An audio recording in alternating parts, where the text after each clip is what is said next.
Hello प्यारे बच्चों, आज हम लोग देखने वाले हैं पुराणों पर आधारित प्रश्नों को, जो कि बहुत ही ज़्यादा महत्वपूर्ण हैं और सभी एग्जाम में पूछे जाते हैं। तो आज का पहला प्रश्न है, पुराण किस पर आधारित है, इसका विषय वस्तु क्या है, यानी कि किन चीज़ों पे पुराण लिखे गए हैं। पहला है वेद पे, दूसरा है ब्राह्मण, तीसरा है आरण्यक और चौथा है अनुश्रुति। आप लोगों ने पुराण को पढ़ रखा है, तो आपको बताना है इसमें से कौन सा है जो कि आधारभूत विषय वस्तु है पुराण का। पुराण जिस पर लिखा गया है या जिस पर आधारित है, तो आप सभी को मैंने पढ़ाया था कि अनुश्रुतियों पर ही आधारित है आपका पुराण। पुराणों के रचयिता कौन है, आपको बताना है पुराणों के रचयिता कौन है। लोमहर्ष, उग्रश्रवा, वेद व्यास और वाल्मीकि। और ये भी आपके लिए बहुत महत्वपूर्ण है और आप लोगों का पढ़ा हुआ है, तो फटाफट उत्तर देंगे कि कौन है इनके रचनाकार, और ये आपके लिए काफ़ी महत्वपूर्ण है। याद रखिएगा, लोमहर्ष के जो पुत्र हैं उग्रश्रवा, इन्होंने ही लिखा है पुराण। अगर ऑप्शन में उग्रश्रवा ना हो तो आपके लोमहर्ष सही हो जाएंगे।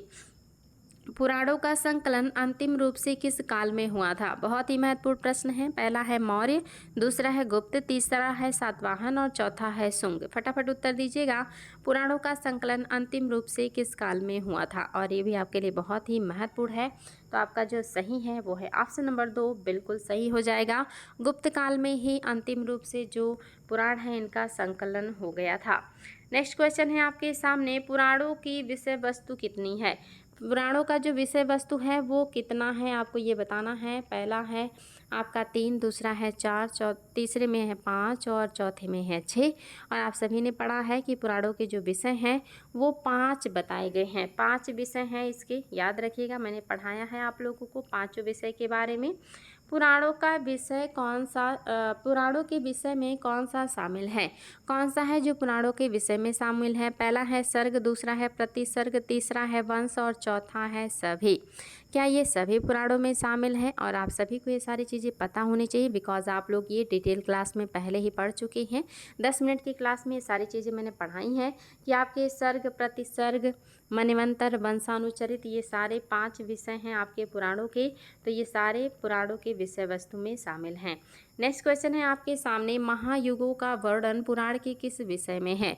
इसमें से किस विषय में महायुगों का वर्णन है, वंश, मन्वंतर, वंशानुचरित, या इनमें से कोई नहीं। फटाफट उत्तर दीजिएगा, बहुत ही ज़्यादा महत्वपूर्ण है, कौन से विषय में दिया हुआ है महायुगों के बारे में। तो आपका जो सही है वो है मन्वंतर में ही पुराणों के विषय में महायुगों के बारे में बताया गया है। महायुगों का सही क्रम बताइए, महायुगों का सही क्रम बताना है। पहले में है कृत, सतयुग, द्वापर युग और त्रेता युग। दूसरे में है सतयुग, त्रेता युग, कृतयुग और द्वापर युग।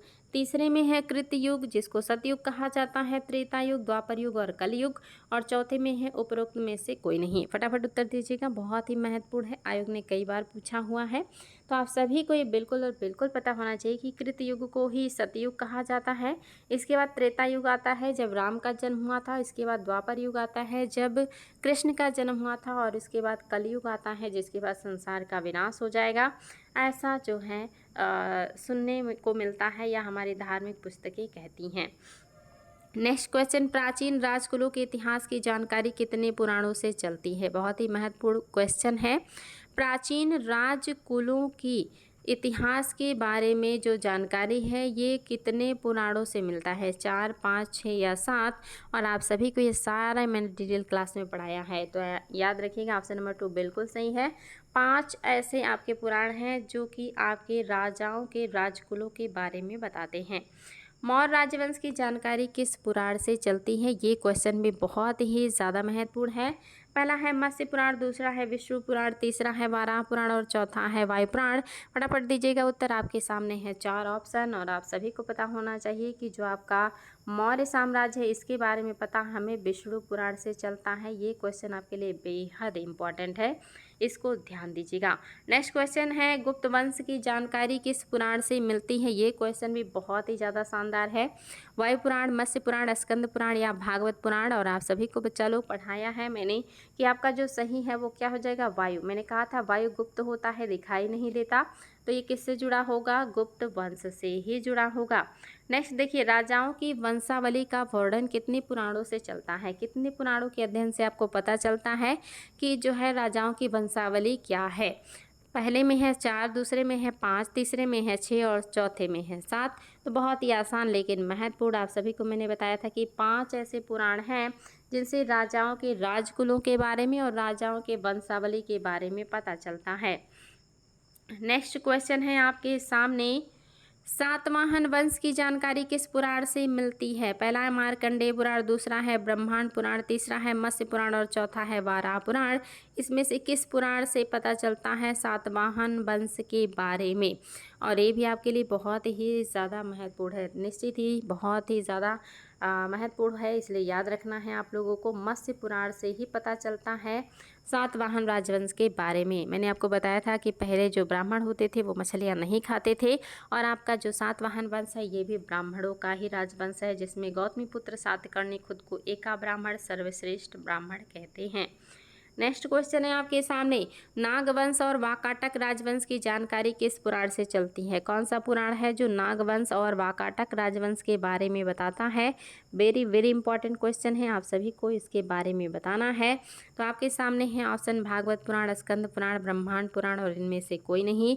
सब कुछ आपका पढ़ा हुआ है बच्चा लोग। 10 मिनट के क्लास में सारी चीज़ें मैंने पढ़ाई थी कि आपके जो ब्रह्मांड पुराण है इसी से पता चलता है हमें वाकाटक राजवंश के बारे में और नागवंश के बारे में। नेक्स्ट क्वेश्चन फिर आपके सामने आ चुका है, धार्मिक संप्रदायों के विकास की जानकारी किस पुराण से चलती है? किस पुराण से हमें धार्मिक संप्रदायों के विकास की जानकारी चलती है? पहला है विष्णु पुराण, दूसरा है वायु पुराण, तीसरा है भागवत पुराण और चौथा है ब्रह्म पुराण। आपके सामने है ऑप्शन और आपको बताना है कि किस पुराण से हमें धार्मिक संप्रदायों के विकास की जानकारी मिलती है। आपके सामने है 4 ऑप्शन और आप सभी को देना है इसका उत्तर, और आप सभी का पढ़ा हुआ है। ऑप्शन नंबर 3 बिल्कुल सही है, भागवत पुराण से पता चलता है जो आपके धार्मिक संप्रदाय थे इनके बारे में। नेक्स्ट क्वेश्चन है आपके सामने, सबसे पुराना पुराण कौन सा है? मत्स्य पुराण, वायु पुराण, विष्णु पुराण या ब्रह्मांड पुराण? और ये भी आपके लिए महत्वपूर्ण है, आयोग ने कई बार पूछा हुआ है और बहुत आसान है क्योंकि सारी चीज़ें आप लोगों को पढ़ाया गया है। तो जो सही है वो है आपका ऑप्शन नंबर फर्स्ट, मत्स्य पुराण आपका सबसे प्राचीन पुराण माना जाता है। नेक्स्ट क्वेश्चन है आपके सामने, किस पुराण में महात्मा बुद्ध को विष्णु का अवतार बताया गया है? कौन सा पुराण है जिसमें बताया गया कि जो महात्मा बुद्ध है वो विष्णु के अवतार हैं? ये आपके लिए काफ़ी महत्वपूर्ण है। आपके सामने है ऑप्शन विष्णु पुराण, वायु पुराण, भागवत पुराण या स्कंद पुराण। तो निश्चित ही बच्चा लोग बहुत ही आसान है, बिल्कुल कॉमन सेंस का है कि विष्णु के अवतार के बारे में किस में कहा जाएगा? विष्णु पुराण में कहा जाएगा। तो ऑप्शन नंबर फर्स्ट आपका बिल्कुल सही है, विष्णु पुराण। सबसे प्रामाणिक पुराण कौन सा है? सबसे प्रामाणिक पुराण कौन सा है? ये भी आयोग ने कई बार पूछा हुआ है। आपके सामने है ऑप्शन, पहला ऑप्शन है आपका मत्स्य पुराण, दूसरा है विष्णु पुराण, तीसरा है वायु पुराण और चौथा है आदि पुराण। तो आप सभी को इसका उत्तर बताना है कि सबसे प्रमाणित जो आपका पुराण है वो कौन सा है, और ये भी बहुत ही महत्वपूर्ण है। सबसे प्रमाणित कहे, सबसे पुराना कहे, ये कौन सा पुराण हो जाएगा? आपका मत्स्य पुराण हो जाएगा। सभी जीवों में सबसे प्राचीन मछलियाँ भी तो हैं, तो इसी तरह से आप याद रख सकते हैं मत्स्य पुराण को। लिंग पूजा का सर्वप्रथम उल्लेख किस पुराण में मिलता है? कौन से पुराण में पहली बार लिंग पूजा के बारे में जानकारी मिलती है? अभी देखिए क्वेश्चन कितना आसान हो गया है, विष्णु पुराण, भागवत पुराण, वायु पुराण या मत्स्य पुराण। तो निश्चित ही जो सबसे प्राचीन होगा उसी में पहली बार लिंग पूजा के बारे में जानकारी मिलेगा। तो ये आपका ऑप्शन नंबर 4 बिल्कुल सही है, मत्स्य पुराण। याद रखिएगा मत्स्य पुराण है। लिंग पुराण में शिव का 28वां अवतार किसे माना गया है? ये भी बहुत ही महत्वपूर्ण क्वेश्चन है।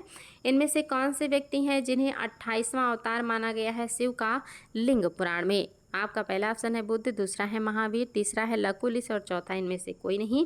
तो ये भी याद रखेंगे बच्चा लोग, शिव का 28वां अवतार लिंग पुराण में बताया गया लकुलिश को। ये पाशुपत संप्रदाय के संस्थापक हैं। ये क्वेश्चन भी आता है कि ये किस संप्रदाय के संस्थापक थे? तो ये पाशुपत संप्रदाय के संस्थापक थे जो कि शैव धर्म से जुड़ा हुआ था। लकुलिश इनको शिव का 28वां अवतार माना जाता है। जल प्लावन की कथा का वर्णन किस पुराण में मिलता है? ये क्वेश्चन भी देखिए बहुत ही शानदार है। आयोग ने इसको कई बार पूछा है कि जल प्लावन की जो कथा है इसके बारे में कौन से पुराण में मालूम चलता है? तो याद रखिएगा जल से जुड़ा हुआ है तो क्या हो जाएगा? मछली हो जाएगा। तो कौन सा हो जाएगा? मत्स्य। सबसे प्राचीन, सबसे प्रामाणिक और जल प्लावन के बारे में भी बताता है, लिंग पूजा के बारे में भी बताता है आपका मत्स्य पुराण। सबसे छोटा पुराण कौन सा है? Very very easy and very very important question. Skanda Purana, Vamana Purana, Vayu Purana और आपका जो है देखिए स्कंद पुराण 2 बार हो गया है, तो हम इसे कट कर देते हैं। अब आप 3 ऑप्शन में से बहुत आसानी से बता सकते हैं। वामन का मतलब ही होता है छोटा, और यही सबसे छोटा पुराण भी है। नेक्स्ट क्वेश्चन है आपके सामने, सबसे बड़ा पुराण कौन सा है? इनमें से कौन सा पुराण है जो सबसे बड़ा है? ब्रह्मांड पुराण, मत्स्य पुराण, स्कंद पुराण या इनमें से कोई नहीं? और ये भी आपके लिए बहुत ही ज़्यादा महत्वपूर्ण है, तो याद रखिएगा सबसे बड़ा जो पुराण है वो है स्कंद पुराण। ऑप्शन नंबर 3 बिल्कुल सही है। आपके सामने आ चुका है नेक्स्ट क्वेश्चन, देवी दुर्गा के महिमा का वर्णन किस पुराण में मिलता है? कौन सा पुराण है जिसमें देवी दुर्गा के महिमा का वर्णन किया गया? पहला है मत्स्य पुराण, दूसरा स्कंद पुराण, तीसरा है मार्कंडेय पुराण और चौथा है कि सभी सही हैं। अब ये भी आपके लिए बहुत ही महत्वपूर्ण प्रश्न है, जो सही है वो कौन सा हो जाएगा? मार्कंडेय पुराण सही हो जाएगा। देवी दुर्गा के महिमा का जो वर्णन है वो मार्कंडेय पुराण में है। ऑप्शन नंबर 3 आपका बिल्कुल सही है। नेक्स्ट क्वेश्चन है आपके सामने, भारत के तीर्थ स्थलों का वर्णन किस पुराण में है? भारत के तीर्थ स्थलों का जो वर्णन है ये किस पुराण में है? स्कंद पुराण, भागवत पुराण, वायु पुराण और कोई नहीं? अब आप लोगों को बताना है कि क्या है जो सही हो जाएगा। आप लोगों का पढ़ा हुआ है तो फटाफट उत्तर दीजिएगा, और इसमें भी आप लोगों को कोई दिक्कत नहीं होना चाहिए। स्कंद पुराण में भारत के तीर्थ स्थलों के बारे में बताया गया है, लेकिन अगर संप्रदायों के बारे में पूछता तो आपका भागवत पुराण हो जाता। ये चीज़ भी याद रखिएगा। तो बच्चा लोग, आपका ये है 24 नंबर का प्रश्न, और आपके सामने आ चुका है 25 नंबर का प्रश्न, जिसमें पूछ रहा है कि शिव पार्वती के विवाह का वर्णन किस पुराण में मिलता है? शिव पार्वती के विवाह का जो वर्णन है ये किस पुराण में मिलता है, आपको ये बताना है। तो आपके सामने ऑप्शन वामन पुराण, भागवत पुराण, स्कंद पुराण, वाराह पुराण। आप सभी को इसका उत्तर पता होना चाहिए, क्योंकि मैंने आप लोगों को 10 मिनट के डिटेल क्लास में उपनिषदों के बारे में जो है पुराणों के बारे में, स्मृतियों के बारे में जो भी बताया है, बहुत छोटे छोटे क्लासेस हैं, लेकिन उसके महत्वपूर्ण जो फैक्ट हैं वो सारे उसमें समाहित किए हैं। तो जो सही है वो है आपका वामन पुराण। वामन पुराण में ही शिव और पार्वती के विवाह का वर्णन है। साथ ही ये सबसे छोटा पुराण भी माना जाता है, याद रखिएगा, बहुत ही ज़्यादा महत्वपूर्ण है। उम्मीद है आज के प्रश्न अच्छे लगे होंगे। अच्छे लगे तो ज़रूर बताएं, अपना स्कोर भी बताएं। और आज के लिए इतना ही। Thank you so much.